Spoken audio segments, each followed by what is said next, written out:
शल्य के मारे जाने पर भीम ने जो शेष दुर्योधन के भाई बचे थे उनको मार दिया। सहदेव ने अपनी पूर्व प्रतिज्ञा के अनुसार उलूक सहित शकुनी को मार दिया। दुर्योधन जान बचा करके मैदान छोड़ करके भाग गया। कौरवों के पक्ष में एकमात्र दुर्योधन बचा और 3 वो हैं अश्वत्थामा, कृपाचार्य, कृतवर्मा। और पांडवों के पक्ष में 2000 रथ बचे हैं, 700 हाथी बचे हैं, 5000 घोड़े बचे हैं और केवल 10,000 सैनिक बचे। इसका मतलब अंतिम दिन के युद्ध में भी लगभग 5 करोड़ लोग, ऐसा आया था ना कि 18वें दिन 17 दिन के युद्ध के बाद कितनी कितनी सेना बची, वो वर्णन आया था। हाँ, 3 करोड़ 2 करोड़ तो पैदल ही पैदल थे। बोली वृंदावन बिहारी लाल की। प्रांग मुखः प्राद्रवत भयात। गदा लेकर के दुर्योधन पूर्व दिशा की ओर भागने लग गया। संजय ने कहा, महाराज सात्यकी और धृष्टद्युम्न ने मुझको पकड़ लिया, संजय को, और मुझको मारना चाहते थे। उसी समय वेदव्यास जी महाराज ने प्रकट होकर के तमागम्य महाप्राज्ञः कृष्णद्वैपायनो ब्रवीत, अरे भैया इस संजय को मत मारो, ये धर्मात्मा है, मारने योग्य नहीं है। जब मैं जान बचा करके भागा तो मैंने रोते हुए दुर्योधन को, आंसू गिराते हुए दुर्योधन को देखा था। एक समय था महाराज, दुर्योधन एक भवन से दूसरे भवन में जाता था तो उसके मार्ग में सोने का रास्ता बनाया जाता था। भवनात् भवनम राजन प्रयातुः पृथ्वीपते, देवालय प्रवेशे च पंथा यस्य हिरण्मयः। एक दिन वो था दुर्योधन, जब इस भवन से उस भवन में जाए, मंदिर जाए तो तत्काल सोने के मार्ग बनाए जाते थे। और आज ये दशा है कि आंखों में आंसू भरे हैं, नंगे पांव है। उसने माया के द्वारा एक सरोवर के जल को स्तंभित किया। स्तंभयत तोयंच मायया मनुजाधिप। जब वो जल में प्रवेश करना चाहता था, उसी समय कृतवर्मा, कृपाचार्य और अश्वत्थामा उसके पास आ गए। इधर धृतराष्ट्र के पुत्र युत्सु, जो युद्ध के मैदान से हट करके पांडवों के संग आ गए थे, भगवान कृष्ण की आज्ञा से सब मातृकुल को लेकर हस्तिनापुर पहुंच गए हैं। संजय कहते, राजन शिविर उजड़ चुके थे। उन लोगों ने, तीनों ने दुर्योधन से पूछा, भाई अब क्या करना है? कृतवर्मा, कृपाचार्य, अश्वत्थामा के साथ में जो संवाद हुआ है, उस समाचार को जंगली लोगों ने, व्याधों ने पांडवों को जाकर के बता दिया। और पांडव भी उस सरोवर के पास में पहुंच गए। धर्मराज ने उलाहना दिया। धर्मराज ने कहा, समग्र वंश को विनाश की आग में झोंक करके डरपोक दुर्योधन, तुमने आज अपनी मां के दूध को लजा दिया। निर्लज्ज, डर करके सरोवर में छुप गए हो। अरे तुम्हारा वो दर्प कहां है? तुम्हारा मित्र कर्ण कहां गया? क्वच ते तत्पौरुषम यातं क्वच मानस्योधन। दुर्योधन ने कहा कि मैं डर करके भागने वाला नहीं हूं, विश्राम करने आया हूं। मैं बंधुहीन होकर के राज्य नहीं, वनवासी हो जाऊंगा, मृग चर्म पहन करके तप करूंगा। राजन, ये धरती तुम्हारी हो गई, तुम इसका भोग करो। ऐसाते पृथ्वी राजन भुंक्ष्व इनाम विगत ज्वरः। धर्मराज ने कहा, एक दिन था सुयोधन, तुमने कहा था एक सुई की नोक के बराबर भी धरती देने को तैयार नहीं हो, और अब सारी धरती छोड़ रहे हो। उसने कहा, आप शक्तिशाली हैं और मैं निर्बल हो गया हूं। आप बहुत सारे लोग हो, मैं अकेला हूं। आप विजय की प्रसन्नता से खिले हुए हो और मैं पराजय के कारण खिन्न हूं। आपके पास में रथ है और मैं रथहीन हूं। आप सबसे मैं अकेला कैसे युद्ध करूंगा? हां, तुम में दम है तो एक एक करके आ जाओ। मैं भयभीत नहीं हूं, घायल हूं, पर फिर भी तुम्हारे सबके लिए अकेला पर्याप्त हूं। अचानक न जाने क्या हुआ, बिना परामर्श किए धर्मराज ने कह दिया कि हम पांचों में से किसी एक को चुन ले। दुर्योधन, तुमको युद्ध बहुत प्रिय है, तो आज हम पांचों में से किसी एक का चयन कर लो, हम लड़ने को तैयार हैं। युधिष्ठिर के वचनों को सुनकर के महाराज उस दुर्योधन ने कहा कि मुझे यदि तुम गदा दे दोगे तो मैं बाहर आने को तैयार हूं। दुर्योधन को आश्वस्त किया है धर्मराज ने, गदा प्राप्त हो गई, बाहर निकल आया। जब युद्ध की तैयारियां होने लग गई तो भगवान कृष्ण ने धर्मराज से कहा, मुझको तो लगता है कि तुम्हारे भाग्य में विजय है ही नहीं, राज्य है ही नहीं। आपने तो आज भैया एक बार फिर जुआ खेल लिया। तुम दुर्योधन की शक्ति को नहीं जानते। यदि उसने नकुल सहदेव का चयन कर लिया, तुम्हारा कर लिया, तो तुम क्या करोगे? नूनम न राज्य भागेशा पांडो कुंत्याश्च संतति अत्यंत वनवासात सृष्टवा भैक्ष्याय वा पुनः। मुझे तो लगता है कि तुम वनवास के लिए अथवा भीख मांगने के लिए ही बने हो क्या? तुमको कुछ खबर नहीं है, दुर्योधन 13 वर्ष तक निरंतर लोहे का पुतला बना करके उसके साथ गदा युद्ध करता था। एते नहीं कृता योग्या वर्षा नीह त्रयोदश आयसे पुरुषे राजन। आयसे माने लोहे का पुरुष बना करके।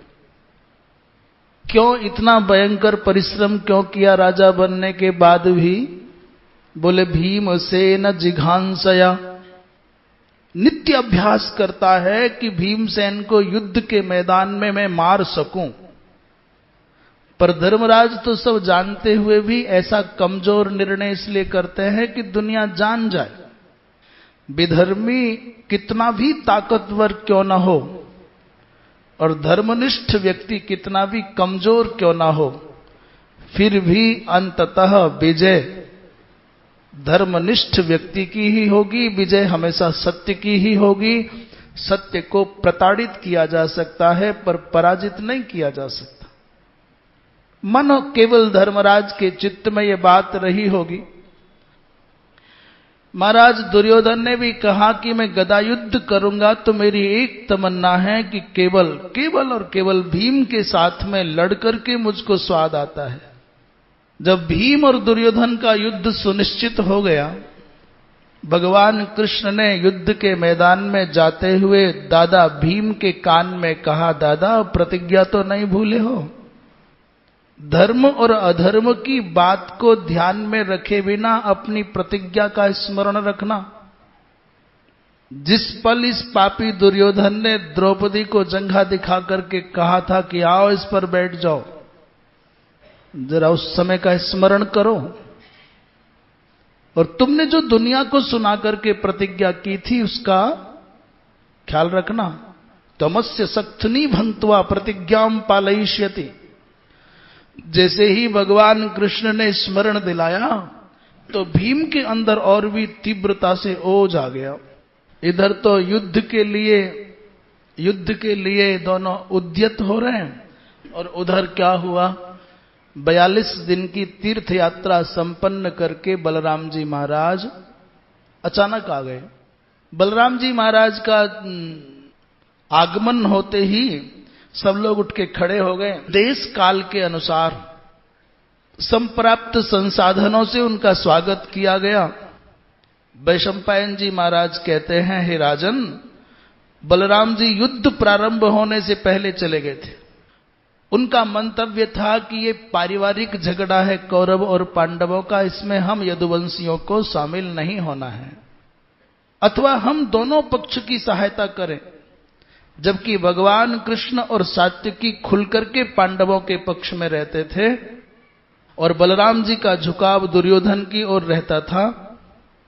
इसलिए बलराम जी महाराज ने देखा कि लाला के सामने मेरी चलेगी तो है ना, या तो अच्छो है कि धर्म यात्रा के नाम पर, तीर्थ यात्रा के नाम पर पलायन ही कर दें। इसलिए धर्म यात्रा, तीर्थ यात्रा के नाम पर बहाने से बलराम जी महाराज बीच से हट गए। महाराज जो यात्रा करते हैं तीर्थ यात्रा, तो ब्राह्मण, संत, याचक कोई भी कुछ भी मांग ले उसको खाली नहीं लौटाते। नित्य गौ सेवा करते हैं, ब्राह्मणों को भोजन कराते हैं और आगे आगे बढ़ते चले जाते हैं। पूजार्थम तब क्लिप्तानी विप्राणाम सुखमिच्छताम, दान करते हुए यात्रा की है। और यहां पर बलराम जी महाराज ने कौन कौन से प्रमुख तीर्थों की यात्रा की, यद्यपि महाभारत में 2 बार पहले भी समग्र तीर्थों का वर्णन आ गया है, फिर एक बार भीम और दुर्योधन गदा लिए वहां मैदान में प्रतीक्षा कर रहे हैं। और यहां श्री वैशंपायन जी महाराज से प्रश्न किया, भगवान कौन कौन से तीर्थों की यात्रा बलराम जी महाराज ने की है? तो जन्मेजय को वो कथा सुना रहे हैं। त्रित मुनि के उद्पान तीर्थ की कथा सुनाई। बड़ी विचित्र कथा है, सुनोगे तो हंसी आएगी। 3 भाई थे, एक तश्च द्वितश्चैव तृतश्चादित्य सन्निवाह, आसन पूर्व युगे राजन मुनयो भ्रातरस्त्रयः। 3 सगे भाई, एक का नाम एकत, दूसरे का नाम द्वित और तीसरे का नाम त्रित। पुराने समय में बुद्धिमत्ता का परिमाप क्या था? बोले एक श्रुतिधर, 2 श्रुतिधर। एक बार में श्रवण करते ही जो याद कर ले वो एक श्रुतिधर कहा जाता था। ऐसे अलग अलग घटिका शतक शतावधान, 100 प्रश्न लगातार सुन करके और उनके फिर क्रम से लगातार जो उत्तर दे सके उसको शतावधान कहा जाता था। घटिका शतक माने एक घड़ी 24 मिनट में जो 100 श्लोक बना दे उसको घटिका शतक कहते थे। ये परीक्षण के प्रकार थे। बोलिए वृंदावन बिहारी लाल की। तीनों भाइयों में बड़ा प्रेम था। और वैशंपायन जी कहते हैं कि आदित्य सन्निभाह, भगवान सूर्य की विद्या के समान विद्या इनके पास, उनके जैसी ओजस्विता इनके पास। तीनों वेदज्ञ हैं, सदाचारी हैं, निर्लोभ। इन तीनों में जो त्रित हैं उनको लोभ नहीं है ना, उनकी दृष्टि में कुछ आता है तो उसका महत्व है और कुछ चला जाए तो उसका भी कोई महत्व नहीं है। तीनों विप्रोचित कर्म करते हैं, यज्ञ कराते हैं, बड़े बड़े यज्ञ कराते हैं, वेद पढ़ाते हैं, दान लेते हैं, दान देते हैं। और यज्ञ कराने से जो दक्षिणा में गौ मिलती हैं उन गायों को ले आते हैं। तो द्वित और एकत दोनों कहते हैं भैया हम तो गायों के पीछे चलेंगे और भैया तुम आगे आगे चलो।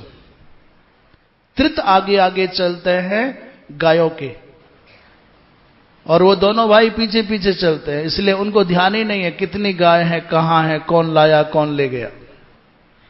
संपत्ति के आगे चलोगे तो विकार नहीं आएगा, पर संपत्ति के पीछे चलोगे, रोज काउंटिंग करोगे तो फिर जी नहीं पाओगे। संसार की संपदा तुम्हारे पीछे चले तो कोई हानि नहीं है, पर तुम संपत्ति के पीछे चलने लग गए, यदि अर्थ के दास हो गए तो फिर जीवन मुश्किल हो जाएगा। त्रितस्तेषाम महाराजो पुरस्तात याति दृष्टवत, साक्षी बनकर के आगे आगे चलते हैं। एक दिन किसी भयंकर भेड़िया का सामना हो गया तो त्रित अचानक जान बचाने के लिए एक कुएं में गिर गए, खाई में गिर गए। और ये भाई इतने लोभी थे कि अपने भाई को, सगे भाई को कुएं में गिरा हुआ देख करके निकाला नहीं। बोले निकालेंगे तो गायों का हिस्सा बंटवारा करना पड़ेगा। ये जो बवाल है ना, ये आज का ही नहीं है, अनादि है। न जाने भगवान की कैसी माया है कि जिस सगे भाई को गोद खिला के बहुत मगन होता है बड़ा भाई बचपन में, अपने हिस्से का भोजन करा के बहुत मगन होता है बचपन में, बड़े हो जाने के बाद वही दुश्मन जैसा नजर आता है, उसी से कोर्ट कचहरी करने की तैयारी कर लेता है। कुछ लोगों का ऐसा मानना है कि एक थाली में भोजन कर लेंगे, एक पत्तल में भोजन कर लेंगे, एक आसन पर बैठ जाएंगे तो प्रेम हो जाएगा। कुछ लोगों का ऐसी मान्यता है। और ऐसा भी सुनने में आता है, लोग कहते हैं झूठा खाते हैं तो प्रेम बढ़ता है। एक पत्तल में भोजन कर लिया, झूठा खा लिया, एक दूसरे को ले दे करके खिला दिया, तो सुनने में आता है, आज की ऐसी सोच है, धारणा है कि प्रेम बढ़ता है। पर हमारे गले ये बात नहीं उतरती। संत परंपरा ने शास्त्रों के अनुसार ये जाना और माना, शिष्ट लोगों ने जाना माना। हमारी कुल परंपराएं ऐसी हैं कि वहां झूठा खाना निषिद्ध रहा है। यहां तक भी निषिद्ध है कि पत्नी अपने पति को अपना झूठा ना खिलाए, मनुस्मृति मना करती है। और बहुत सारी बातें। हमको लगता है कि दो सगे भाई बहन 4-5 हो एक घर में, एक ही माता पिता की संतान हो, बचपन एक ही बिस्तर पर सोते सोते गुजरता है, लड़ते झगड़ते भी हैं पर प्रेम खत्म नहीं होता। छीन झपट करके खाते हैं, एक दूसरे को धकियाते हुए सो जाते हैं, पढ़ने तक भी प्रेम खत्म नहीं होता। पढ़ने के बाद नौकरियां लग जाएं, शादियां हो जाएं, तो जिन्होंने बचपन में वर्षों तक ये काम किए हैं, जो काम आप एक दिन करा करके प्रेम जमाना चाहते हो, वो जीवन भर करते रहे। कहां गया प्रेम? झूठा खाने से, संग सोने से प्रेम होता तो क्यों नहीं है भाई भाई में प्रेम, क्यों नहीं है भाई बहन में प्रेम? फिर मेरा और तेरा क्यों हो जाता है? इसका मतलब सिर्फ इतना है कि प्रेम के लिए कुछ नहीं, केवल निस्वार्थ भाव चाहिए। प्रेम के लिए केवल विश्वास की आवश्यकता है, निष्कपटता की आवश्यकता है। आपके मन में कपट आएगा, स्वार्थ आएगा और भ्रम मन में बैठ गया तो तुम प्रेम नहीं कर पाओगे, न भाई से कर पाओगे, न पति से कर पाओगे, न पत्नी से कर पाओगे, न पिता से कर पाओगे। बचपन में रहे तो न भ्रम था, न स्वार्थ था, न कपट था, इसलिए लड़ते झगड़ते भी, खाते पीते भी प्रेम था।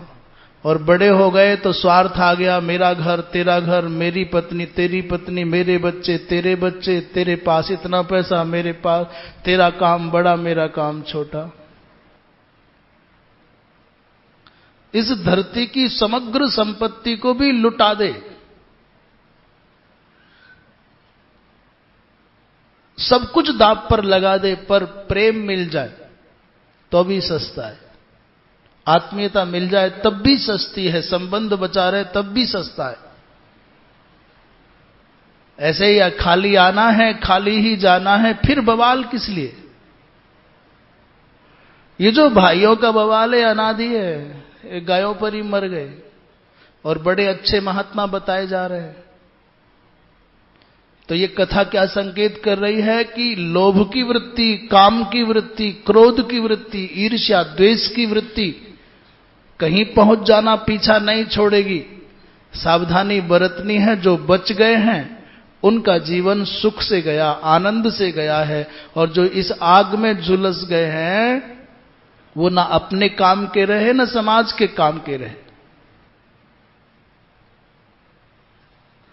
बेचारे त्रित ने बहुत आवाज लगाई, भैया बचाओ, भ्रातृभ्याम पशुलुब्धाभ्याम उत्सृष्टः स महातपाः।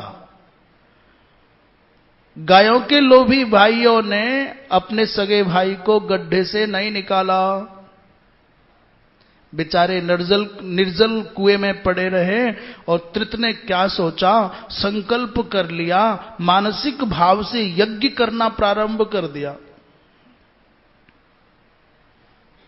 संकल्पित यज्ञारंभ करने लग गए। देवगण पधार गए और देवताओं ने प्रसन्न होकर के इनको बाहर निकाला।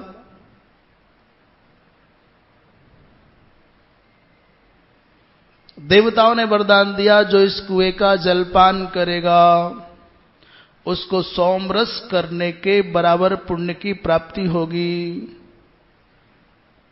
बोली वृंदावन बिहारी लाल की। ऐसे ही मां सरस्वती के 7 रूप हुए हैं, सुप्रभा, कांचना, विशाला, मनोरमा, सुरेणु, ओघवती, विमलोदका आदिक आदिक। सरस्वती के 7 रूप एक जगह पुष्कर में, नैमिषारण्य में, गया में, उत्तर कौशल में, ऋषभद्वीप में, हरिद्वार में, कुरुक्षेत्र में और हिमालय में, इतने 8 जगह पर सरस्वती के दर्शन तत्त स्थानों पर होते हैं। फिर जहां विश्वामित्र जी महाराज ने तप करके ब्राह्मणत्व को प्राप्त किया, वहां गए। एक प्रसंगवश बता रहे हैं, भाई राक्षस कौन होता है। रामचरितमानस में तो कहा कि निशाचर कौन होता है, मानहि मात पिता नहीं देवा, और साधुन सन करवा वही सेवा। जिनके ये आचरण भवानी, जिनके जीवन में ये लक्षण घटित होते हैं, उनको निशाचर कहा। ते निश्चर सम जानो प्राणी। पर महाभारतकार कहते हैं, जो क्षत्रिय, वैश्य, शूद्र ब्राह्मणों से द्वेष करते हैं वो राक्षस हो जाते हैं। एवं ही वैश्य शूद्राणाम क्षत्रियाणाम तथैव च जे ब्राह्मणान प्रद्विषन्ति ते भवन्तीह राक्षसाः। वो जीते जी उनमें राक्षसत्व के लक्षण आ जाते हैं और शायद अगले जन्म में बनते होंगे। परंतु कह रहे हैं, ते जे प्रद्विषन्ति ते भवन्ति इह अस्मिन लोके राक्षसाः।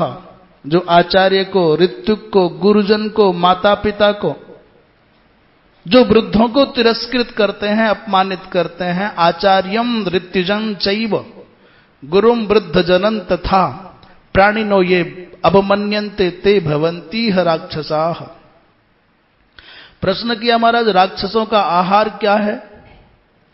जिस अन्न पर किसी ने थूक दिया हो, जिसमें कीड़े पड़ गए हों, ऐसे कई कई जगह तो मेवा रखी रहती हैं, बादाम, काजू, किशमिश, छुआरे, और एक और होती है, क्या बोलते हैं उसको, आपने चलती हुई मेवा नहीं देखी होगी, मैंने देखी है।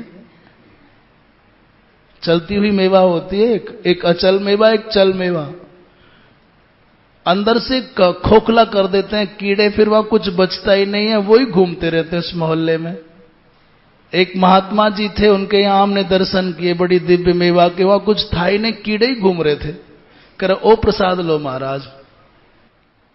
जो उच्छिष्ट हो, झूठा हो, जिसमें बाल गिर गया हो, जिसमें नाखून गिर गया हो, जो घृणा पूर्वक, उपेक्षा पूर्वक खाने को दिया गया हो, जिसमें आंसू टपक करके गिर गया हो, जिस पर कुत्ते की नजर पड़ गई हो, कुत्ते का स्पर्श हो गया हो, ये तो बात अलग है।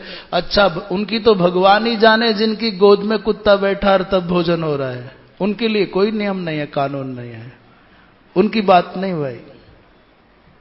मुर्गे के पंखों की हवा जिसके रसोई घर तक चली जाए, मुर्गे के पंखों की हवा उड़ करके जिसके रसोई घर तक चली जाए, और कुत्ते की नजर जिस भोजन पर पड़ जाए, और सूअर को जिस भोजन की गंध पहुंच जाए, ये तीनों अन्न देवताओं के, पितरों के योग्य नहीं रह जाते।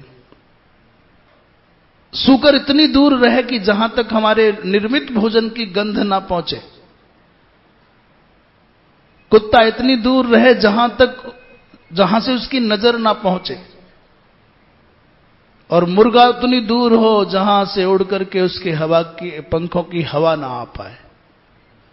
कुत्ता की नजर पड़ गई हो, शूकर ने सूंघ लिया हो, मुर्गे के पंख की हवा लग गई हो, ये सब राक्षसों को ही मिलता है, देवताओं को नहीं जाता, पितरों को नहीं जाता, आपके अंदर भी नहीं लगता, जाए भले ही आपके अंदर।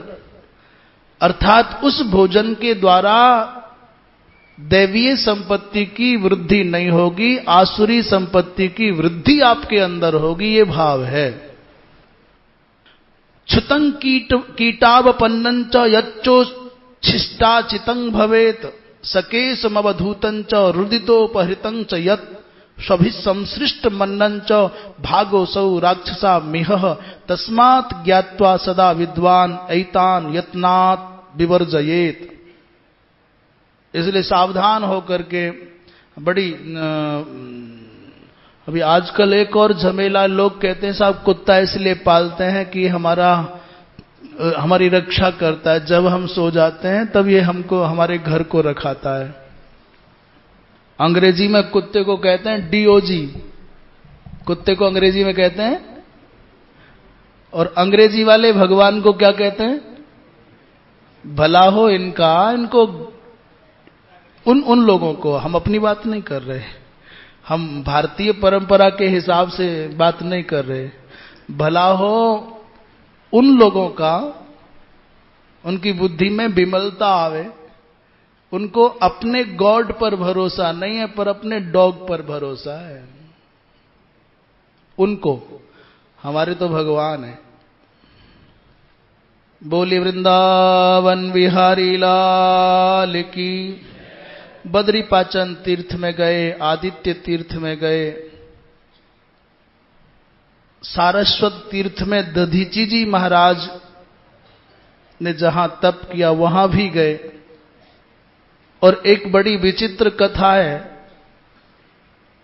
जो बहुत ज्यादा उपयोगी है, उसको जरूर कहना चाहते हैं। आजकल फैशन सा चल गया है, बेटियां विवाह न करने की रट लगा लेती है, नहीं हमको नहीं करना। और ये बात बड़ी गंभीरता से कही जा रही है, चाहे वो व्यापार के क्षेत्र में रहने के कारण ऐसा करने लग जाए, चाहे सेवा के नाम पर ऐसा करने लग जाए, चाहे साधना के नाम पर ऐसा करने लग जाए कि साध्वी बन जाएंगे, ऐसा सोच करके ऐसा करने लग जाए। इसलिए कह रहे हैं बहुत जिम्मेदारी से बोल रहे हैं। ये नहीं कि आप समझो कि लड़खड़ा रहे हैं और अनजाने में बोल गए। और आप भी ध्यान से सुन लो, और ध्यान से सुनने के लिए समाहित हो जाओ, समाहित होने के लिए जयकारा लगाओ। बोलिए कृष्ण कन्हैया लाल की। हमारे घरों की बेटियां कोई कहीं जा रही है, कोई कहीं जा रही है कि ब्रह्म कुमारी बन रही है। यद्यपि मेरा स्वभाव नहीं है कि किसी संस्था विशेष का नाम लेकर के बोलूं, पर यह बीमारी इतनी घातक हो गई है, कब तक ना बोले डॉक्टर की कैंसर हो गया है। ये इतनी भयंकर व्याधि है, कैंसर की तरह से फैल गई है समाज में, कोढ़ की तरह से फैल गई है, चर्म रोग की तरह से फैल गई है। और जो माताएं संतों के संग रह करके साध्वी जैसे बन जाने लग गई हैं, वो ढूंढ लेती हैं, जैसे पुरुष अपनी सेवा के लिए पुरुष चेला ढूंढ लेता है, वो भी बहला फुसला करके चेलियां ढूंढ लेती हैं, तो 2-4 की जिंदगी और दांव पर लगा देती हैं। एक कथा है महाभारत में, ऐसा लिखा है कि जब तक स्त्री का विवाह नहीं होगा वो असंस्कृत होगी। जैसे पुरुष अधिकारी होने पर यज्ञोपवीत संस्कार नहीं कराएगा तो वो अनधिकारी होता है, यज्ञ नहीं कर सकता। यहां तक भी है कि वो समुचित पद्धति का आश्रय नहीं लेगा, किसी ब्राह्मण आदि के द्वारा नहीं कराएगा तो तर्पण आदि का भी अधिकारी कैसे करेगा, कैसे करेगा? सभ्य अपसभ्य वो। तो जैसे ब्राह्मण क्षत्रिय वैश्य कुल में जन्म प्राप्त हो गया सौभाग्य से पिछले जन्म के पुण्य के द्वारा, और उसने जनेऊ नहीं कराया, तो भैया वो हवन आदि का अधिकारी नहीं, वेद पढ़ने का अधिकारी नहीं। सह शूद्रवद बहिष्कार्य सर्वस्मात् द्विज कर्मणः। वो द्विज कुल में हो सकता है पर द्विजोचित सम्मान का अधिकारी नहीं होगा, वो अग्र पूजा का अधिकारी नहीं होगा। ऐसे ही जिसका भी विवाह नहीं होगा, मातृकुल में पैदा हुई है और विवाह नहीं हुआ, तो वह असंस्कारित है। अभी ये सब खत्म हो गया। कन्या का रसोई में प्रवेश नहीं होता था जब तक विवाह नहीं होता था, और पुराने लोग अपनी बच्चियों के हाथ का भोजन नहीं करते थे, भाई संस्कार नहीं हुआ है इसलिए। इसमें कोई कहो कि पक्षपात है, बुराई है, ऊंच नीच है, अरे तो हमको तो गिनते ही नहीं है, मानते ही नहीं, बात ये नहीं है। बात है अब जब आप शास्त्रों के तथ्यों को ठीक से जानते नहीं हो तो आपको उनका खंडन करने का भी कोई हक नहीं है, उन पर लांछन लगाने का भी कोई अधिकार नहीं है। जान जाओ तब ना बोलो। तो क्या हुआ, वैशंपायन जी महाराज कहते हैं, राजन प्राचीन काल में कुणिगर्ग नाम के ऋषि थे, उनको अचानक मन में भाव आया कि मेरी कन्या हो जाए, पर विवाह किया नहीं था। इसलिए मानसिक संकल्प मात्र से मन साथ सुताम शुभ्रूम समुत्पादितवान विभु, ऋषि ने मानसिक संकल्प से कन्या प्राप्त कर ली। महात्मा जी का जीवन वार्धक्य की ओर गया और एक दिन जैसा कि सुनिश्चित है वही हो गया, पिताजी विदा हो गए। पिताजी के सामने भी वो तपस्या करती थी, उसने विवाह नहीं किया, और पिताजी के जाने के बाद बुढ़ापा आ गया, विवाह नहीं किया, दुर्बल हो गई। वार्धकेन च राजेंद्र तपसा चैव कर्षिता, अत्यंत वृद्ध हो गई। इसका भी एक अंतिम समय आने का, सबको ही मरना है, वो समय आ गया। एक पग भी चलने की सामर्थ्य नहीं रही। सा नाशकत यदा गंतुम पदात पदमपि स्वयं, इतनी बूढ़ी हो गई। एक दिन नारद जी आ गए और श्री नारद जी को देख करके मां ने सहज स्वभाव बस कहा, भगवान बैठो, जल स्वीकार करो, आदिकादिक। तो नारद जी ने कहा कि तुम अभी तक असंस्कृता हो, तुम कन्या हो, तुम्हारा तप तो बहुत उत्तम है, परंतु तुमको पुण्य लोक की प्राप्ति नहीं होगी। ये बात मैं कहता हूं, तुम्हारे जैसी तपस्विनी कोई नहीं है, पर असंस्कृता होने के कारण तुमको दिव्य लोक नहीं मिलेगा। और ये बात मैं नहीं कह रहा हूं, ये चर्चा तो देवलोक में अक्सर होती है, तुम्हारी बात होती है। असंस्कृतायाः कन्यायाः कुतो लोकास्तवा नघे, उस वृद्धा तपस्विनी कन्या ने शास्त्र मर्यादा का चिंतन किया और नारद जी के वचनों पर विचार किया तो समझ गई बात तो सत्य है। अत्यंत वृद्ध होने पर भी उसने कहा कि कोई ऋषि मेरे साथ में विवाह कर ले एक दिन के लिए भी, तो मैं अपनी समग्र तपस्या का आधा पुण्य उसको दे जाऊंगी। अब बताओ कौन करे शादी? इतनी जर्जर काया है, आंखों से ठीक से दिखता नहीं है, हाथों से कुछ होता नहीं है, उठ करके एक कदम चल नहीं सकती। उसने घोषणा कर दी, मां ने, तपसोर्धम प्रयच्छामि पाणिग्राहस्य सत्तमा। श्री नारद जी महाराज ने बहुत प्रयत्न किया कैसे भी इसका विवाह हो जाए। तब गालव पुत्र श्रृंगवान नाम के ऋषि ने उस कन्या के जीवन को कृतार्थ करने के लिए महाराज विवाह कर लिया। शास्त्रीय विधि के अनुसार अग्नि को साक्षी मान करके विवाह हो गया। विवाह के पल में वो कन्या ऐसी वृद्ध नहीं रही जैसा पहले वर्णन आया है। तप के प्रभाव से समग्र अलंकारों से अलंकृत सर्वांग सुंदरी नवयौवना बन करके ये विवाह की प्रक्रिया को संपन्न किया। विवाहोत्तर जो भी व्यवहार होते हैं, और एक दिन का विवाह, उसके बाद वो दिव्य लोक को गई। अभी आजकल जो हो रहा है भगवान ही जाने, धरती पर विवाह से बढ़ करके समाज को, परिवार को संस्कार देने की कोई और संस्था दुनिया में नहीं है। आप दुनिया के जितने भी संस्कृतियां, जितनी भी परंपराएं, जितनी भी प्रजातियां, जितने भी मजहब चल रहे हैं, उत्थान और पतन के दौर जिन्होंने देखे हैं, आप कहीं नहीं पाओगे हिंदुओं के जैसे संस्कार। हमारे यहां जो विवाह संस्कार है वो हमारे ऋषियों की, महर्षियों की ऐसी अद्भुत देन है, ये वरदान है समाज के लिए। और आज इसको भी कमजोर किया जा रहा है।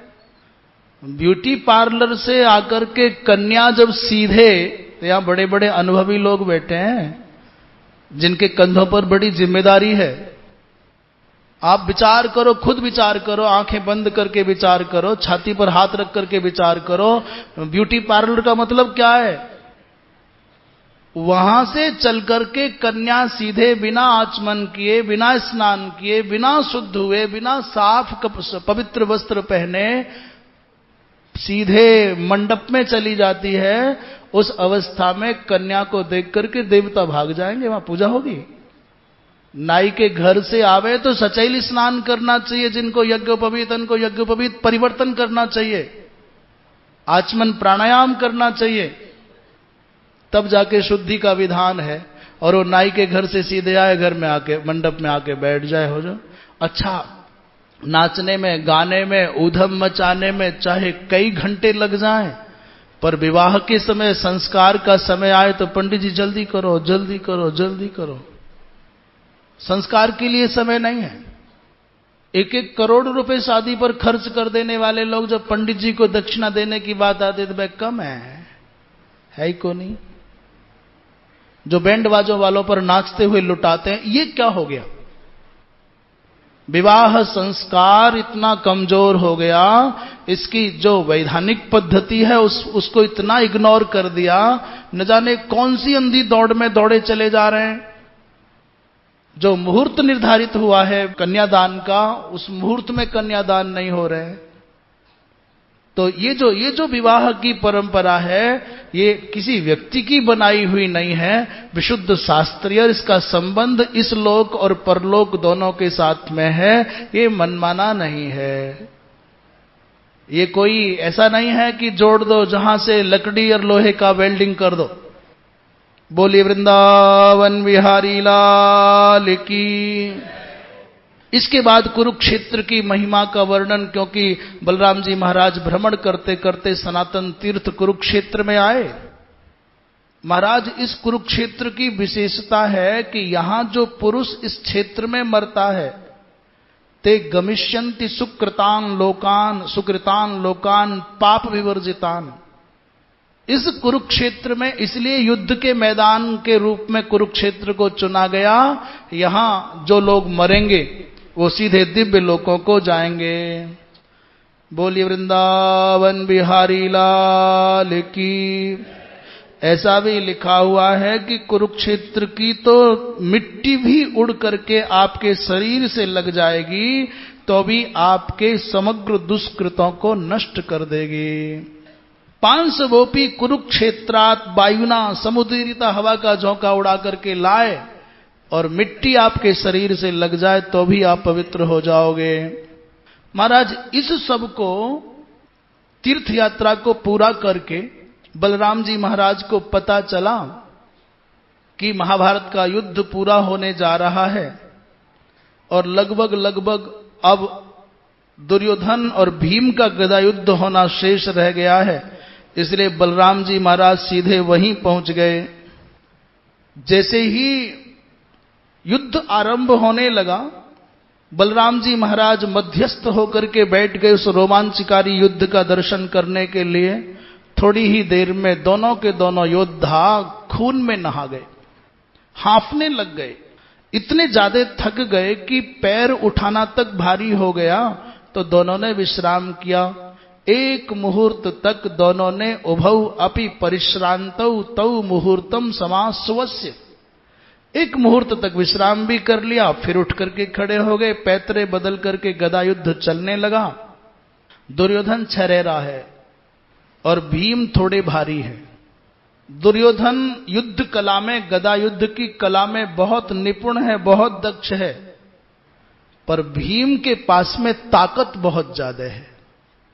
उसको पैतरे बदलने बहुत आते हैं दुर्योधन को, पर भीम की गदा की जो चोट है वो दुर्योधन की गदा की चोट से दुगनी है। ये दोनों में अंतर है। दुर्योधन ने मौका पाकर के भीम के सिर पर प्रहार कर दिया। कृति यत्न परस्वेशा, दुर्योधन कृति है और भीमस्तु बलवत्तरः, भीम बलवान है। समशोभत तेजस्वी भूयो भीमात् सुयोधनः, देखने में, दक्षता में दुर्योधन बहुत शक्तिशाली नजर आता है, पर जैसे ही भीम के सर पर गदा पड़ी तो लोगों ने सोचा, लोग सांस रोक करके चीत्कार करने लगे। सोचा भीम गिर जाएगा, पर भीम के ऊपर बिल्कुल असर नहीं पड़ा, मानो किसी ने हाथी के ऊपर माला का प्रहार कर दिया हो, फूल का प्रहार कर दिया हो। जब भीम ने घुमा करके गदा मारी तो झुक करके दुर्योधन उस प्रहार को बचा ले गया। दुर्योधन ने भीम की छाती पर गदा मारी, भीम मूर्छित हो गए। गदया निहतो भीमो मुह्य मानो महारणे। बेचारे पांडव निराश हो गए। तभी भीम ने उठ करके गदा के प्रहार से दुर्योधन की पसली तोड़ दी। वो घुटने टेक करके बैठ गया, अचेत हो गया। सभी वलभ प्रहारेण जानुभ्याम अगमन महीम। और उसी समय उठ करके खड़े हुए दुर्योधन ने भीम का कवच तोड़ दिया।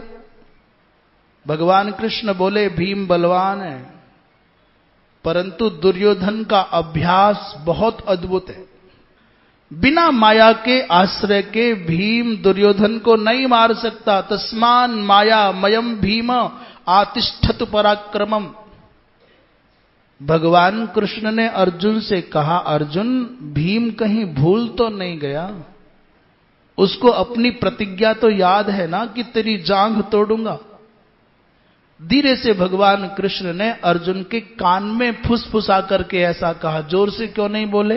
बोले बड़े भैया बैठे हैं। हर जगह खुल्लम खुल्ला भगवान कृष्ण अर्जुन को बोल देते थे, धर्मराज को बोल देते थे, तो आज भी बोल देते। बोले दादा बैठे हैं। दादा के संकोच के मारे अर्जुन के कान में कहा प्रेक्षतो। और जैसे ही अर्जुन को संकेत मिला तो महाराज प्रेक्षतो भीमसेनस्य सभ्यम ऊरुम अताड़यत। संकेत पाते ही अर्जुन ने भीम को दिखा करके अपना जांघ दिखा दिया। जांघ पर थपकी देते हैं, माने वो दुर्योधन का दृश्य याद दिला दिया। भीम समझ तो गए पर मौका नहीं मिल रहा है। दोनों बहुत थक गए। फिर एक मुहूर्त विश्राम कर लिया। तव मुहूर्तम आश्वास्य पुनरेव परंतप। पर अब के बार जैसे ही भीम को मौका मिला तो भीम ने गदा के प्रहार से सीधे दुर्योधन की जांघ तोड़ दी। उरु दुर्योधनस्याथ बभंज प्रिय दर्शनौ। इस गदा युद्ध में हर युद्ध में कुछ नियम होते हैं। गदा युद्ध का नियम है कि कटी भाग से नीचे प्रहार नहीं करना है। नाभि से नीचे प्रहार नहीं कर सकते। नाभि के ऊपर ऊपर, वक्ष पर, सर पर, हाथों पर, जितना चाहो, कमर पर नाभि के नीचे प्रहार करोगे तो अधर्म माना जाएगा।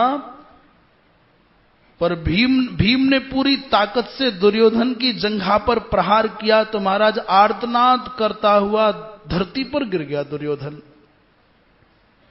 और इतना ही नहीं, भीम ने तो अपने मन का प्रतिशोध पूरा निकाला।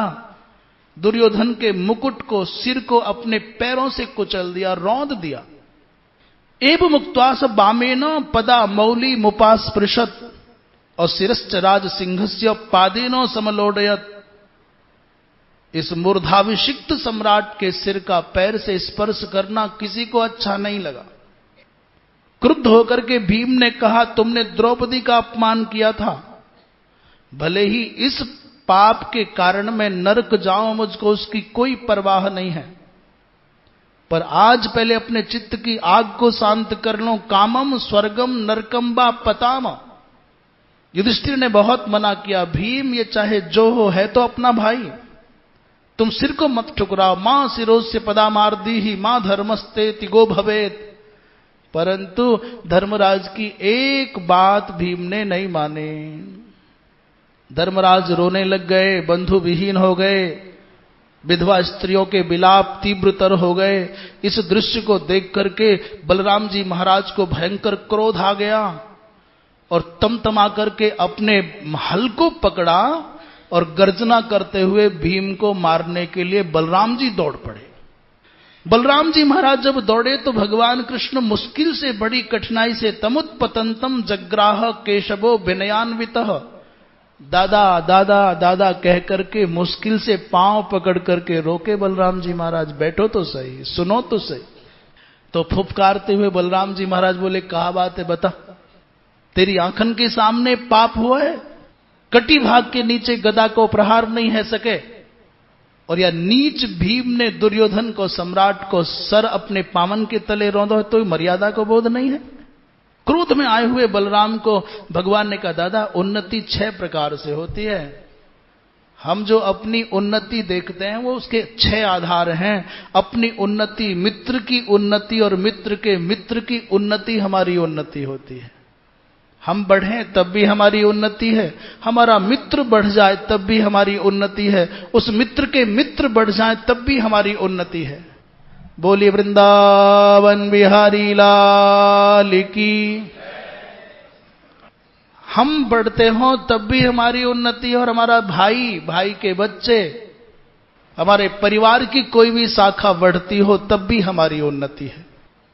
वृक्ष की कोई भी डाली हो, एक समान भाव से सारी डालियों पर फल और फूल बराबर नहीं लगते हमेशा। किसी वर्ष किसी डाली पर ज्यादा लगते हैं, किसी वर्ष किसी पर ज्यादा लगते हैं।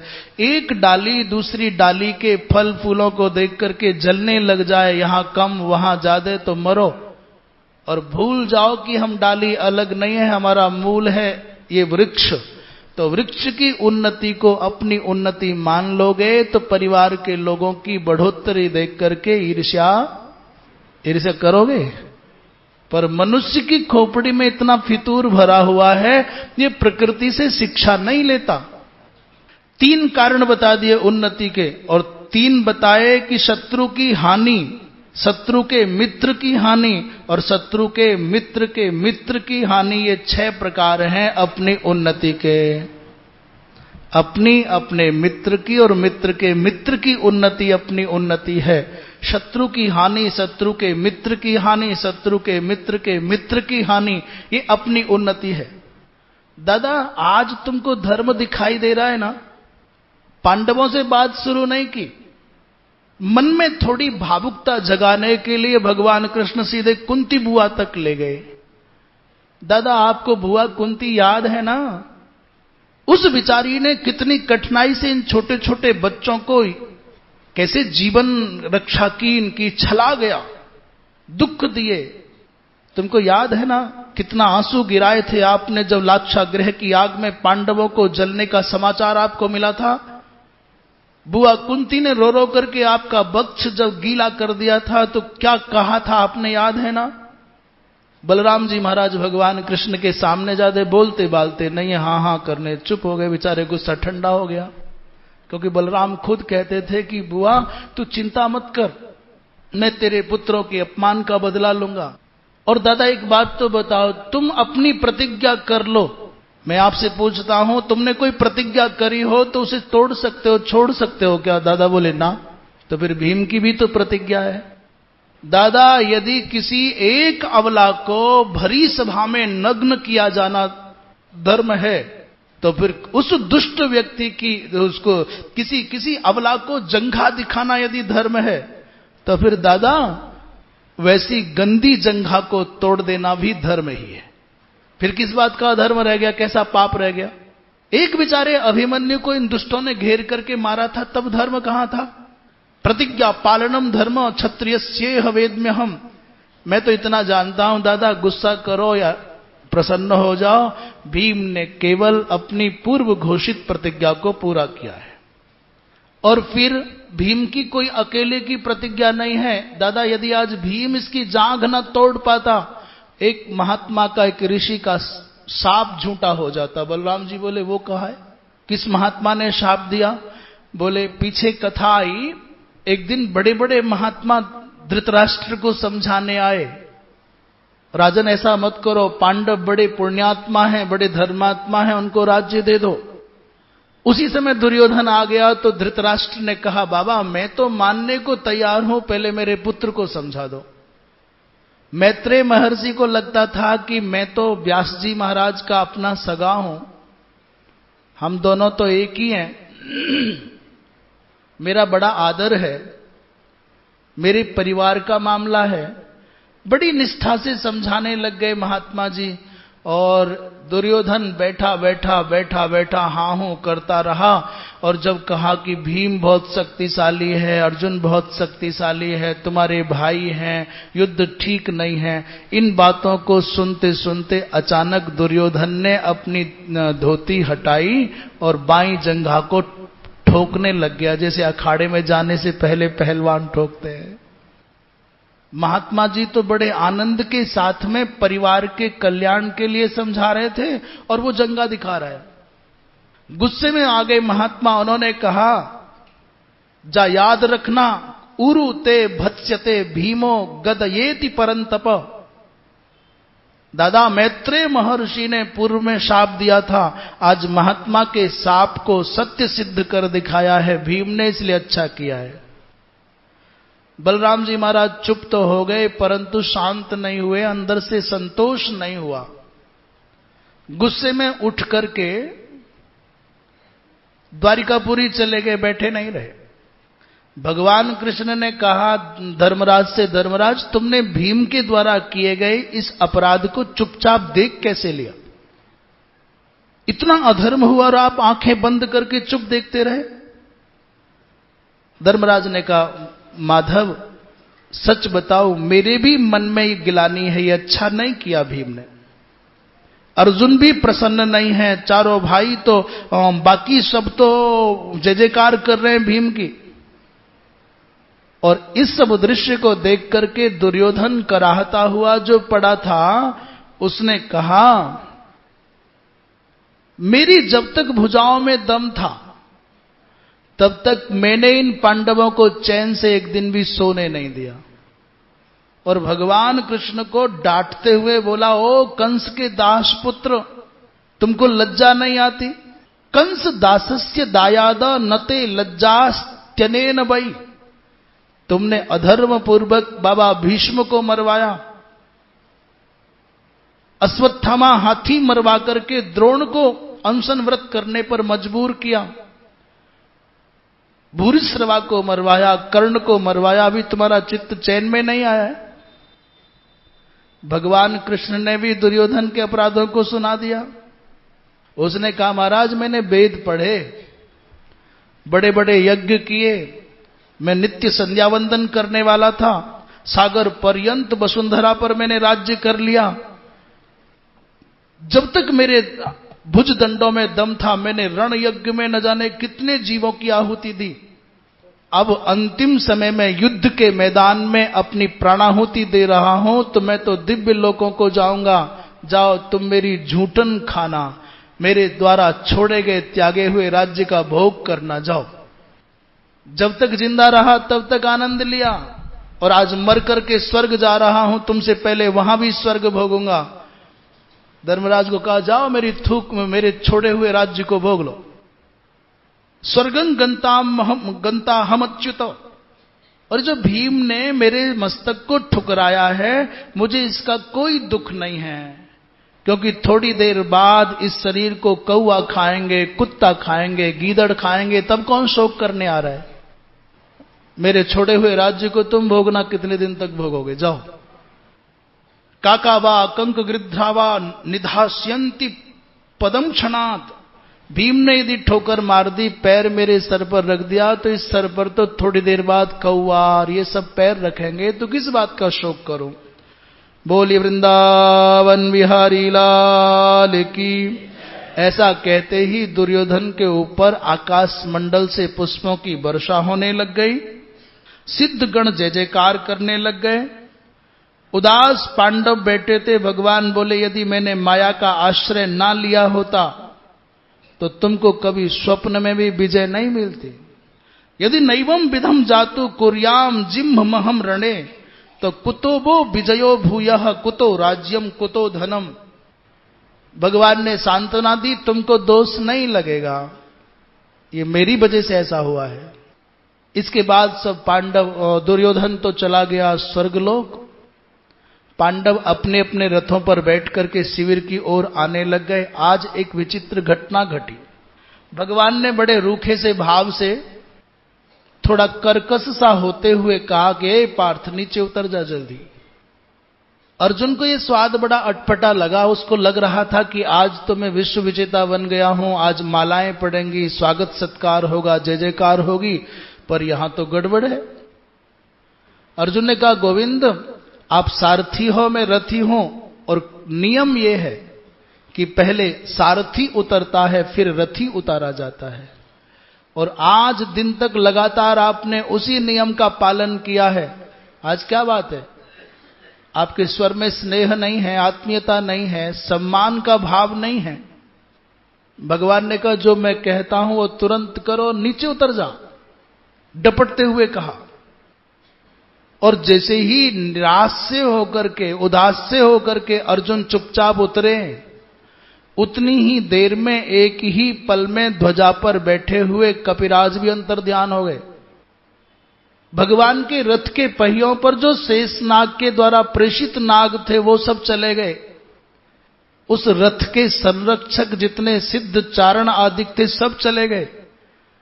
और जैसे ही भगवान कृष्ण उस रथ से उतरे तो अचानक सारा का सारा रथ जल करके खाक हो गया, सदग्धो।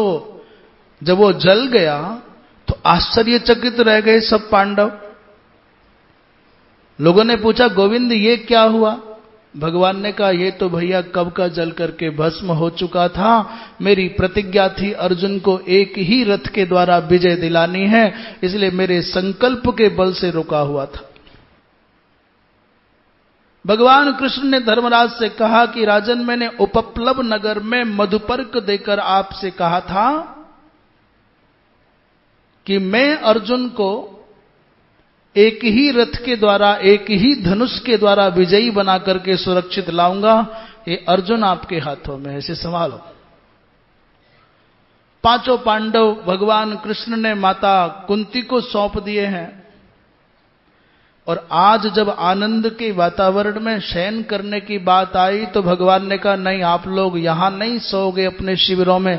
ओघवती नदी के किनारे पर अलग से शिविर बनाए गए, पांडव वहां सोने जा रहे हैं। अर्जुन ने भगवान से कहा, गोविंद, कहीं माता गांधारी क्रुद्ध होकर के हमको अपनी शापाग्नि में जलाना दे, इसलिए पहले आप हस्तिनापुर जाकर के माता गांधारी के क्रोध को शांत करो। भगवान कृष्ण को पांडवों की कितनी परवाह है। जब भगवान कृष्ण पहुंचे हैं तो उससे पहले धृतराष्ट्र और गांधारी के पास में श्री व्यास जी महाराज बैठे हुए हैं। भगवान कृष्ण ने व्यास जी के सामने व्यास जी को नमन किया, गांधारी को, धृतराष्ट्र को नमन किया, और धृतराष्ट्र के दोनों हाथ पकड़ करके भगवान ने अपने सर पर रख लिए और जोर जोर से अचानक रोने लग गए। कुछ सीख लो भगवान से। जब सत्यभामा के पिता माने सत्यभामा के पिता मतलब समझ गए, कथा कुछ दूर पहुंच गई। सत्राजित को सतधन्वा ने मार दिया। सत्यभामा अपने पिता के शरीर को तेल के कढ़ाई में रख करके भगवान के पास हस्तिनापुर पहुंच गई, रोने लग गई। ऐसा हो गया तो भागवत जी में लिखा है कि कृष्ण और बलराम का इतना सा भी मन नहीं था रोने का, परंतु कहीं सत्यभामा रूठ ना जाए इसलिए भगवान ने नाटक करके आंसू गिराए। हाय हाय, तुम्हारे नहीं आज मेरे पिताजी गए। अच्छा, शादी होने के बाद में पूरी जिंदगी, शादी होने से पहले अपने माताजी पिताजी को कभी माताजी पिताजी ना कहा हो लड़के ने, पर शादी होते ही ससुर को और सास को जरूर माताजी और पिताजी, जो भी उनकी परंपरा रहेगी, बड़े आदर से बोलता है। भगवान ने पाणिमालम पे राजेंद्र सुस्वरम प्ररुरोध बहुत जोर जोर से रोने लग गए। धृतराष्ट्र भी मन में सोचता होगा, मैं तो कलाकार ही हूं केवल, पर ये तो कलाकारों का भी सरदार है। भाई गजब हो गया। और थोड़ी बहुत देर नहीं, 2 घड़ी तक आंसू गिराने के बाद मुख धोया। समुहूर्तात् दिवोत्सृज्य बाष्पम शोक समुद्भवम। काल की गति बड़ी विचित्र है। अब तो आप पांडवों पर अपने स्नेह की वर्षा करो, ये पिंड और श्राद्ध के यही अधिकारी हैं। हे राजन, आप बेचारे पांडवों को दोष मत देना, ये तो विधाता का विधान था जो पूरा हो गया। लज्जा के कारण धर्मराज आपकी शरण में नहीं आ पा रहे हैं। व्यास जी महाराज वहां बैठे, वो भी सहारा लगा देते हैं, हाँ हाँ कृष्ण ठीक कहते हैं राजन, पुत्र शोक मत करो। गांधारी को कहा, देवी आपके जैसी शांत चित्ता तपस्विनी भूतल पर दूसरी नहीं है, तत्समा नास्ति लोकेशमिन। और कहा, मां आपने तो बहुत प्रयत्न किया, व्यास जी ने बहुत प्रयत्न किया, विदुर ने बहुत समझाया, बाबा भीष्म ने बहुत समझाया। गांधारी से कहा, मां आपने सैकड़ों बार दुर्योधन को डांटा समझाया, परंतु वो कभी सोचता ही नहीं था, सुनता ही नहीं था, मानता ही नहीं था। वास्तव में भवितव्यता जैसी होती है होकर के ही रहती है, कोई कर क्या सकता है। मैं भी तो समझाने आया था, मेरी बात का भी असर नहीं हुआ। इन शब्दों को सुनकर के गांधारी शांत हो गई और कहने लगी, केशव आपकी बात सुनकर के मेरा मन अब शांत हुआ है। आप न आते तो मेरे मन में पांडवों को शाप देने का भाव आ गया था। गोविंद आप सही समय पर आ गए। सामे व्यवस्थिता श्रुत्वा तब वाक्यम जनार्दनो। गांधारी मां ने कहा, ऐसा कह करके गांधारी पुत्र के शोक से विह्वल हुई, थोड़े आंसू भी गिराए। भगवान ने सांत्वना देकर के शांत किया है। और वहां से भगवान कृष्ण ये कह करके चले, देवी मैं जल्दी नहीं गया तो भी अनर्थ हो जाएगा। आज की रात बड़ी भयानक है, पांडवों को मारना चाहता है अश्वत्थामा। योगीराज भगवान कृष्ण तीनों कालों के समग्र घटनाक्रमों को जानते हैं, इसलिए वहां से चलकर के तीव्र गति से भगवान आए हैं। और उधर अश्वत्थामा, कृतवर्मा, कृपाचार्य जब दुर्योधन के पास गए थे, उसी समय दुर्योधन ने इनको सेनापति बना दिया था। उसी समय बोलिए वृंदावन बिहारी लाल की। कभी कभी ऐसे पल आते हैं कि आदमी क्या करे क्या ना करे निर्णय नहीं कर पाता। इस अश्वत्थामा के मन में पांडवों से बदला लेने की भावना है। उसके मन में बात बैठ गई है कि पांडव कहने के लिए धार्मिक हैं, धर्मात्मा हैं, पर इनके एक एक आचरण में पाप है, कपट है। मेरे पिता को, बाबा भीष्म को, कर्ण को, भूरिश्रवा को और अभी अभी दुर्योधन को। वैशंपायन जी महाराज कहते हैं, राजन अश्वत्थामा, कृतवर्मा, कृपाचार्य तीनों पांडवों की छावनी की ओर बढ़ रहे। रात में एक बड़े भयंकर जंगल में छिप गए और तीनों लेट गए, पर अश्वत्थामा की आंखों में नींद नहीं है। क्रोध के मारे उसका अंग अंग जल रहा है। अचानक एक दृश्य देखा, अश्वत्थामा की आंखों में चमक आ गई। एक बड़ा भयंकर उल्लू आया, उसने पेड़ पर बने हुए घोंसले में सोते हुए असावधान सैकड़ों काकों को मार दिया, कौवा मार दिए। इस अश्वत्थामा ने उस उल्लू को अपना आदर्श माना, अपना आचार्य माना, मार्गदर्शक माना और सोचने लगा, जैसे इस उल्लू ने सोते हुए असावधान सैकड़ों कौवा मार दिए, मैं भी सोते हुए पांडवों को मौत की नींद सुला दूंगा। उसने जल्दी से अपने मामा को, कृपाचार्य को जगाया, कृतवर्मा को जगाया और कहने लगा, मामा इन पांडवों ने कदम कदम पर कपट किया है और ऐसे पापियों को कपट के आश्रय से उलूक वृत्ति के द्वारा मार देना ठीक रहेगा। इस बात को सुनते ही वो दोनों के दोनों कांप गए और मना करने लगे, भैया ये काम ठीक नहीं है। तत्र युक्तम ह्रियावृत्तौ, ये तुम्हारे जैसे धर्मात्मा व्यक्ति के योग्य कार्य नहीं है। पर अश्वत्थामा ने कहा कि मुझे कोई समझा सके ऐसा कोई धरती पर पैदा नहीं हुआ। मैं तुम्हारी किसी की बात नहीं मानूंगा। जब तक मैं अपने पिता की मृत्यु का बदला नहीं लूंगा तब तक मुझको चैन नहीं आएगा। बहुत समझाया कृपाचार्य ने, सोचा भाई हम सोजा सवेरे करेंगे सोच रहे हैं कि शायद कल तक मन बदल जाए। देश काल परिस्थिति के कारण भी व्यक्ति की चिंतन में परिवर्तन आ जाता है। परंतु उसने कहा, मामा जी, जब तक हमें ब्राह्मण कुल में पैदा हुआ हूं ये ठीक बात है, पर मैं शस्त्रजीवी हो गया हूं। जब तक मैं अपने पिता की मृत्यु का बदला नहीं लूंगा मुझे चैन नहीं आएगा। मैं ये भी जानता हूं कि अदांत ब्राह्मण, जिस ब्राह्मण ने अपनी इंद्रियों पर विजय प्राप्त नहीं की है वो निंद्य है, और जो क्षत्रिय निस्तेज हो गया है, जो अन्याय का विरोध करने की शक्ति नहीं रखता है, वो भी क्षत्रिय निंद्य है। और जो वाणिज्य कला कौशल से हीन हो गया है वो वैश्य निंद्य है। और जिस शूद्र में सेवा का भाव नहीं रह गया है वो शूद्र निंद्य है। अदांतो ब्राह्मणो असाधु और निस्तेजाः क्षत्रियो धमः अदक्षो निंद्यते वैश्यः शूद्रश्च प्रतिकूलवान। मैं जानता हूं सब कुछ, परंतु जब तक मैं अपने पिता की मृत्यु का बदला नहीं लूंगा मुझे चैन नहीं आएगा। कृपाचार्य जी महाराज बहुत समझाते रहे, बात नहीं बने। अंत में तीनों के तीनों उठ करके चले। अधर्म पथ पर जाने वाला व्यक्ति स्वजनों के द्वारा रोके जाने पर भी मानता कब है? द्वार पर जब पहुंचे तो सामने भगवान शंकर को खड़े हुए पाया है। शिविर के द्वार पर अश्वत्थामा ने भगवान शंकर को देखा, जिनके दिव्य रोम रोम से प्रकाश पुंज निकल रहे हैं। प्रादुरासन ऋषिकेशाः सथसोथ सहस्रशः। अश्वत्थामा ने आवेश में आकर के भगवान शंकर पर ही बहुत सारे अस्त्र शस्त्र छोड़े, पर भगवान शंकर सबको निगल गए।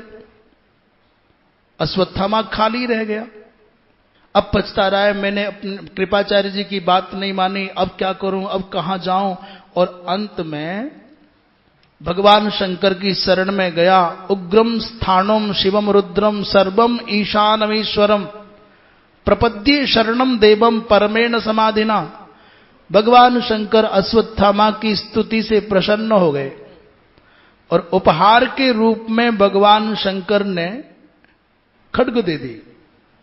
भगवान ने कहा, देख भाई, जो पांडव हैं, जो कृष्ण हैं, ये दोनों के दोनों मुझको बहुत प्रिय है। यथावत अहम आराध्य कृष्णे ना क्लिष्ट कर्मणा। भगवान कृष्ण ने जैसी मेरी पूजा की है वैसी पूजा करने वाला धरती पर कोई दूसरा नहीं है, इसलिए कृष्ण मुझको अतिशय प्रिय हैं। कृष्ण और कृष्ण के आश्रय में रहने वाले किसी भी जीव पर, तुम्हारा प्राणी पर तुम्हारा असर नहीं होगा। ऐसा कहते हुए खड्ग दे दिया और अपने अंश से उत्पन्न अश्वत्थामा के देह में भगवान स्वयं प्रविष्ट हो गए। एक अंश रूप आत्मनः तनुमाविवेश तथा च अस्मै उत्तमम विमलम खड्गम ददौ। भगवान शंकर संहारक अंश के रूप में अश्वत्थामा के देह में प्रविष्ट हुए, खड्ग दिया और पांडवों और भगवान कृष्ण की सुरक्षा की गारंटी भी दे दी। बिना दरवाजे के द्वार कूद करके अश्वत्थामा अंदर गए और सोते हुए धृष्टद्युम्न के सिर पर अपने पैर की ठोकर मार करके जगा दिया। प्राबोधयत पादेन शयनस्थम महीपते। बड़ा भयंकर अंधकार था। बाल पकड़ करके धरती पर खींचा और गिरा करके उसकी छाती और गले को दबा दिया। बेचारे धृष्टद्युम्न नींद के असर में थे, डर के मारे कांप रहे थे। आक्रांत होते हुए, छटपटाते हुए, चीखते हुए, आर्तनाद करते हुए महाराज कब मर गए पता ही नहीं चला। लोगों ने समझा कोई भूत प्रेत आ गया है। भूतम एवं अध्यवश्यंतो। उत्तमौजा को मारा, शिखंडी को मारा, द्रौपदी के 5 पुत्र लड़ने के लिए बाण वर्षा करते हुए आए। अश्वत्थामा ने एक पल नहीं लगाया, युद्ध के लिए आने वाले बालकों के तलवार भोंक भोंक करके मार डाला। बोली वृंदावन बिहारी लाल की। भागवत जी में लिखा है कि सोते हुए द्रौपदी के 5 पुत्रों को मारा, तो महाभारत में लिखा है कि जिसको मारा जगा के मारा। और द्रौपदी के पुत्रों को तो युद्ध के लिए आए हैं, अपने इन लोगों की मामादि की रक्षा करने के लिए उनको मारा है। इसके बाद जब अश्वत्थामा पहुंच गया दुर्योधन के पास में, दुर्योधन ने कहा एक बार धृष्टद्युम्न का सिर दिखाओ, मर गया ना। धृष्टद्युम्न मारा गया ऐसा सुनते ही अब दुर्योधन के प्राण निकले हैं। बोलिए वृंदावन बिहारी लाल की। कभी कभी कथा के क्रम में कह दिया जाता है कि तब मर गया अब मर गया, तो सेटिंग आप कर लिया करो, पहले मरा कि बाद में मरा, जोड़ लिया करो। श्रीमन नारायण नारायण नारायण श्रीमन नारायण भजमन नारायण नारायण नारायण भजमन नारायण नारायण नारायण। बोलिए वृंदावन बिहारी लाल की।